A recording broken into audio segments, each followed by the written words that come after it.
ಆಜಿ ಮಸಾಲ. ಎಂತ ಅಡಿಗೆಯ ರುಚಿಯಾಗೋ ರಹಸ್ಯವು 20 ರೂಪಾಯಿ. ಲೀಕಾಸುರರ ವಿರುದ್ಧ ಪ್ರಧಾನಿ ಮೋದಿ ಮಿಡ್ ನೈಟ್ ಬ್ರಹ್ಮಾಸ್ತ್ರ. ಕೆಲವೇ ಕ್ಷಣಗಳಲ್ಲಿ ಕೇಂದ್ರ ಸಚಿವ ಸಂಪುಟ ಸಭೆ ಆರಂಭ ಆಗುತ್ತೆ. ಸಭೆಯಲ್ಲಿ ಲೀಕಾಸುರರ ವಿರುದ್ಧ ಹೊಸ ಕರಡು ಪ್ರತಿ ಅಂತಿಮ ಮಾಡಲಾಗುತ್ತೆ. ಕರಡಿನಲ್ಲಿದೆ ವಿಶೇಷ ಫಾಸ್ಟ್ ಟ್ರ್ಯಾಕ್ ಕೋರ್ಟ್ ಸ್ಥಾಪಿಸುವ ಪ್ರಸ್ತಾಪ. ದೇಶಾದ್ಯಂತ ತ್ವರಿತ ವಿಚಾರಣೆಗೆ ಫಾಸ್ಟ್ ಟ್ರ್ಯಾಕ್ ಕೋರ್ಟ್ ಸ್ಥಾಪನೆ ಮಾಡಲಾಗ್ತಾ ಇದೆ. ಪೇಪರ್ ಲೀಕ್ ಕೇಸ್ ತನಿಖೆ ವರ್ಷಗಟ್ಟಲೆ ಎಳೆಯದಂತೆ ತಡೆಯುವುದಕ್ಕೆ ಕ್ರಮವನ್ನ ತೆಗೆದುಕೊಳ್ಳುವಂತ ವಿಚಾರ ಇದು. ಆರೋಪಿಗಳಿಗೆ ಹೆಚ್ಚುವರಿ ಕಠಿಣ ಶಿಕ್ಷೆ ಬಗ್ಗೆ ಹೊಸ ಬಿಲ್ನಲ್ಲಿ ಪ್ರಸ್ತಾಪವನ್ನ ಮಾಡಲಾಗುತ್ತೆ. 10 ವರ್ಷ ಜೈಲು, 1 ಕೋಟಿ ರೂಪಾಯಿ ದಂಡ ವಿಧಿಸುವ ಬಗ್ಗೆ ಚರ್ಚೆಯನ್ನ ಮಾಡಲಾಗುತ್ತೆ. ಕೇಂದ್ರ ಸಚಿವ ಸಂಪುಟ ಸಭೆಯಲ್ಲಿ ಹೊಸ ಕರಡು ಪ್ರತಿ ಅಂತಿಮ. ಸೋಮವಾರ ಸಂಸತ್ತಿನ ಅಧಿವೇಶನದಲ್ಲಿ ಹೊಸ ಬಿಲ್ ಮಂಡನೆಗೆ ಸಿದ್ಧತೆ ಆಗಿದೆ. ಹೊಸ ಬಿಲ್ನಲ್ಲಿ ಏನಿರುತ್ತೆ ಹಾಗಾದ್ರೆ ಗಮನಿಸ್ತಾ ಹೋಗೋಣ. ಕರಡಿನಲ್ಲಿದೆ ವಿಶೇಷ ಫಾಸ್ಟ್ ಟ್ರ್ಯಾಕ್ ಕೋರ್ಟ್ ಸ್ಥಾಪಿಸುವ ಪ್ರಸ್ತಾಪ.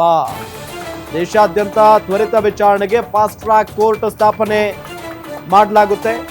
ಪೇಪರ್ ಲೀಕ್ ಕೇಸ್ ತನಿಖೆ ಮತ್ತು ವಿಚಾರಣೆ ವರ್ಷಗಟ್ಟಲೆ ಎಳಿಬಾರದು, ಅದನ್ನ ತಡಿಬೇಕು. ಹಂಗಾಗಿ ಫಾಸ್ಟ್ ಆಗಿ ಆಗ್ಬೇಕು.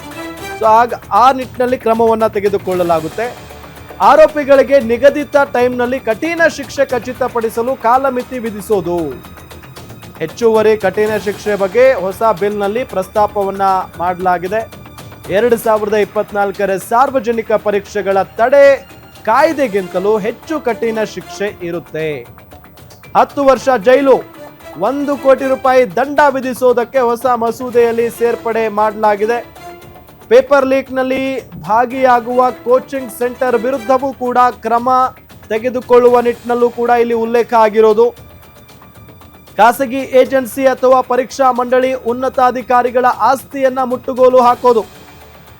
ಖಾಸಗಿ ಏಜೆನ್ಸಿ ಅಥವಾ ಪರೀಕ್ಷಾ ಮಂಡಳಿ ಉನ್ನತಾಧಿಕಾರಿಗಳ ಆಸ್ತಿಯನ್ನ ಮುಟ್ಟುಗೋಲು ಹಾಕೋದು. ಈ ಒಂದು ಪ್ರಕರಣದಲ್ಲಿ ಭಾಗಿಯಾಗಿದ್ರೆ ಅಂತಹ ಸಂಸ್ಥೆಗಳನ್ನ ಬ್ಲಾಕ್ ಲಿಸ್ಟ್ಗೆ ಸೇರಿಸುವ ನಿಯಮಗಳು ಮತ್ತಷ್ಟು ಬಿಗಿಗೊಂಡಿವೆ. ಈ ಕಾಯ್ದೆಯಡಿ ದಾಖಲಾಗುವ ಎಲ್ಲಾ ಕೇಸ್ಗಳು ಜಾಮೀನು ರಹಿತ ಅಪರಾಧ ಅಂತ ಪರಿಗಣಿಸಲಾಗುತ್ತೆ.